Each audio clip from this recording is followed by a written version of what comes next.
In this video, we talked about how messages can backfire. And basically, it's based on this notion of the boomerang effect. We talked about some specific examples where it comes up. We talked about how it depends on context and the severity of the statement, and how emotional versus logical messages have different impacts of initiating this effect.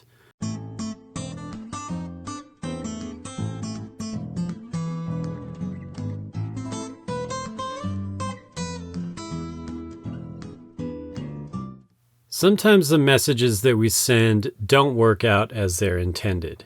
And this is just normal messages when we, maybe try to get somebody to do something, or even if you're marketing or trying to change somebody's behavior, sometimes the message isn't effective, and sometimes it actually works in the opposite direction, and it makes them more likely to do the behavior that you didn't want them to do. So if you're in marketing or if you're influencing people, then you want to understand why some messages actually make people act in the opposite way than you would expect.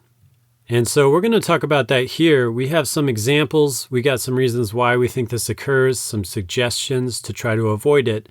But first, I just want to talk about a folk story, which really brings the point home. And this is the story of Brer Rabbit and Brer Fox. So what happens is Brer Rabbit gets caught in tar. So he's stuck in tar. He can't move anywhere. And Brer Fox comes along and sees this rabbit that's stuck in tar. And so he just starts thinking, oh, great, I get to eat this rabbit. Thinking of all these things he's going to do to kill this rabbit. And so, he picks up the rabbit and says, I'm going to roast you. And the rabbit kind of sits there and he thinks. He gets this idea. He sees the briar patch out. The briar patch has all these thorns and it looks dangerous, but the rabbit knows the briar patch. It knows how to get around the briar patch. He's an expert in that. So the Brer Fox says, I'm going to roast you. And the rabbit says, you can roast me, Fox, but whatever you do, don't throw me in that briar patch. Then the fox says, I'm going to skin you. And then the Brer Rabbit says, you could skin me, Brer Fox, but whatever you do, don't throw me in that briar patch. So the fox, being very mischievous and evil, decides that the best thing that he could do is throw that rabbit in the briar patch where he doesn't want to be. So he does that, and the rabbit just scurries in and is completely safe. So basically, the notion is that the rabbit wanted to be thrown in the briar patch, but they recognized that by asking not to be thrown in it, then that would influence the behavior of the fox so that they would actually throw them in the briar patch. The message had the opposite impact that was intended based on the content. Now, sometimes this happens when we don't intend for a message to backfire. Sometimes we make a mistake and we genuinely don't want the person to engage in the behavior that we tell them not to engage in. That's the more common example in society. And there are a few examples that come out in like public health sort of domain, especially with anti-smoking. So the notion of when a message results in a behavior that's opposite of that message is called the boomerang effect. And a lot of examples are from public health. So one case why it might happen is that people have certain expectations for how unhealthy a behavior is, like smoking. But if you create an advertisement that conveys the notion that smoking is unhealthy, but it's not as unhealthy as people thought it was, then the message is not clear and people don't believe that message. So if you want to convey the risk of smoking, you have to be aligned with the amount that people believe smoking is harmful.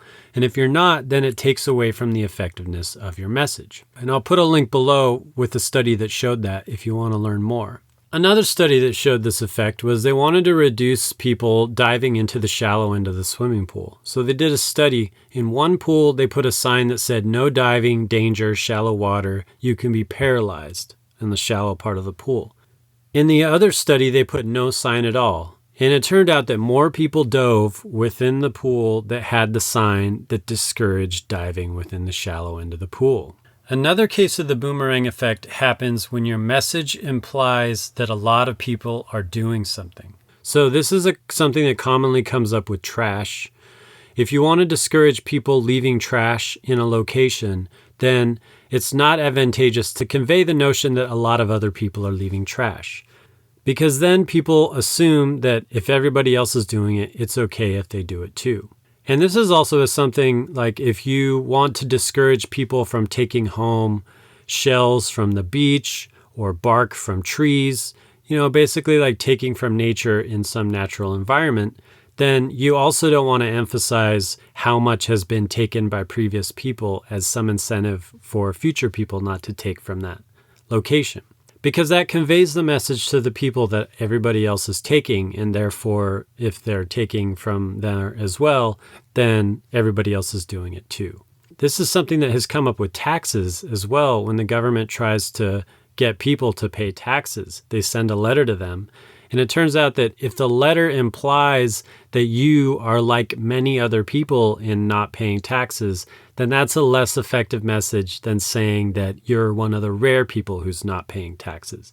If you're one of many people not paying, then the assumption is that you'll get lost in the clutter and so many other people are experiencing this. But if you're one of few people not paying, then you really feel bad about yourself in comparison to the others. And at some level, you probably recognize that they can really focus on you and target you for not paying your taxes. And the intensity of the message turns out to have an effect. And this is based on humans' psychology. So if we consider the example of reducing the amount that people litter, if people are in an environment where they think it's okay to litter, like in a movie theater, it's not quite as clear whether they need to take out their trash or if the employees can pick up the trash for them. At least that's my experiences in some movie theaters, is that people leave a lot of trash in there. So in that type of circumstance, if you leave a sort of very polite general message that people put away their trash, that can have the opposite effect. That can initiate the boomerang effect. So you don't have to have a strongly worded message to avoid leaving trash in the movie theater to initiate the boomerang effect. And people will still be more likely to leave trash, even if you politely word the message. Now, in other situations where people are more expected not to leave trash, like within the grocery store or within public parks and, public places like that, then the boomerang effect most likely won't be initiated with a sort of weakly worded, politely worded message not to leave trash.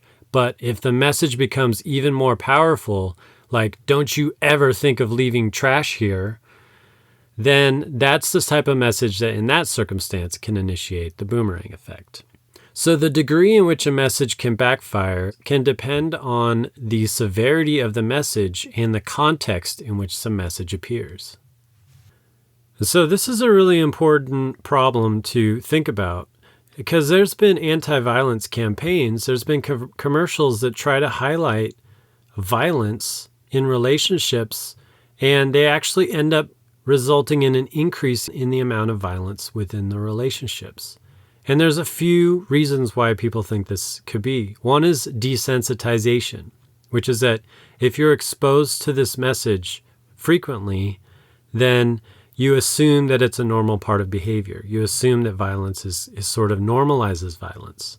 And so taking this into account, the level of exposure of the information can potentially have a strong effect. If you're repeatedly exposed to the notion that there's violence in relationships, then that's the case where desensitization can occur. Another thing relates to imitation, just this notion that because you're seeing it, maybe that promotes you to imitate it, or just because it's in your mind, that's just putting it in your mind. So these are all really important things to think about in terms of changing people's behavior and how messages can backfire. And one particular thing that people are really sensitive to is if they perceive that their freedom is being taken away from them. So the notion here is that if the message conveys the idea that you're removing their freedom, then they're going to go even stronger in the direction of keeping their own freedom, keeping their personal freedom. And there's sort of a related thing going on in that when you censor something, it leads people to desire that thing even more. So this is a really important thing to think about. Basically, creating a strong censorship around it creates this highly emotional rush for the people for them to engage in that behavior when they know that it's risky or taboo or that they're violating norms. And at some level, by violating these social norms, that gets people's attention. And so they're engaging in this behavior that draws attention to them. So how can we shape a message to avoid this? Well, there's a really interesting insight that comes from the book Made to Stick by Chip Heath and Dan Heath. And what they did is they compared the amount that people were willing to donate to charity in two different conditions. In one condition, people heard about a specific child in Africa that was struggling. So all of the struggles were very specific to one individual. In the second condition, they told that exact same story about the single child in Africa who was struggling, but they added a bunch of statistics. So now they told them food shortages are affecting more than 3 million children in Africa, all of these statistics. And you would think that adding more information, especially about how many children are impacted on this, would lead to more donating for charity, but actually reduce the amount that people donated to charity. Adding statistics reduced the amount that people donated to charity. This is really surprising. And so why is this happening? The notion is that once people encounter the statistics, it engages their logical side, it engages their analytical thoughts. And when you're logical and analytical like that, it pulls away from the emotional aspect of the piece. When you only hear about the single child suffering, then you have an emotional reaction. And it turns out that that emotional reaction is driving their donations to charity. And transitioning into the analytical and logical side is reducing donations to charity. So this is a message about not being literal. It's a message about being creative in the way that you express things so that you can emotionally convey your message, because that's the type of message that's most likely to engage in positive behavior. Another interesting example from Made to Stick is from Philip Morris. So Philip Morris, as part of an anti-settlement campaign, they were supposed to increase the awareness of the issues with smoking. So in one of their commercials, they had this woman walk up to a guy in a bar. She starts to look really happy, and she frowns when she sees that he has a pack of cigarettes. And the narrator says, "Think smoking makes you look cool? No way." And it ends with the message, "Think, don't smoke." At the face value, this is an anti-smoking commercial, but it actually increased the level that people smoked. People who were exposed to this commercial were more likely to smoke. And if you think about it, there's two reasons why. Well, the first is the association between smoking and cool. The statement, "Think smoking makes you cool," implies that some aspect of society thinks that smoking makes you cool. It connects those two ideas within people's head.